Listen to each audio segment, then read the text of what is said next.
తూర్పుగోదావరి జిల్లా కాజులూరులో food poison ఘటన సంచలనం రేపుతోంది. బజ్జీలు తిని 42 మంది అస్వస్థతకు గురయ్యారు.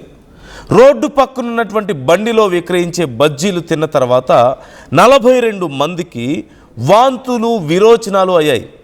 బాధితులను దుగ్గుదూరు ప్రభుత్వ ఆసుపత్రికి తరలించారు. ప్రస్తుతం ప్రమాదం లేదంటూ వైద్యులు చెబుతున్నారు. వర్షాలు పడుతున్నాయి, వాతావరణం చల్లగా ఉంది. సరదాగా అలా బయటికి వెళ్తే వేడివేడిగా బజ్జీలు వేస్తున్నారు. ఇక వర్షం దాని కాంబినేషన్లో బజ్జీలు అద్భుతం కదా. అలా అని 40 మందికి పైగా ఆ బజ్జీలు తిన్నారు. తిన్న వాళ్ళందరికీ తిన్న కొద్దిసేపటికే వాంతులు విరోచనాలు, ఒకరి తర్వాత ఒకరు, అందరిది ఇదే పరిస్థితి.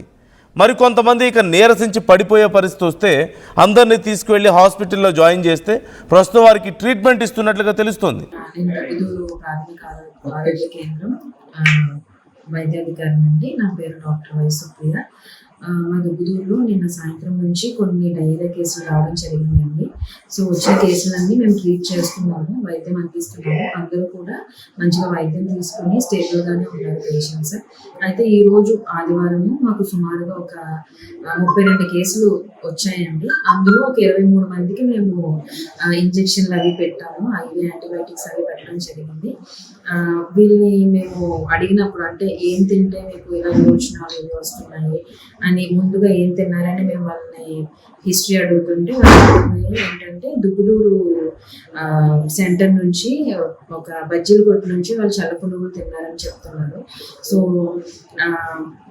కడుపు నొప్పి, విరోచనాలు, వాంతులతో అలాగే జ్వరంతో వాళ్ళు మా ఆరోగ్య కేంద్రానికి రావడం జరిగింది.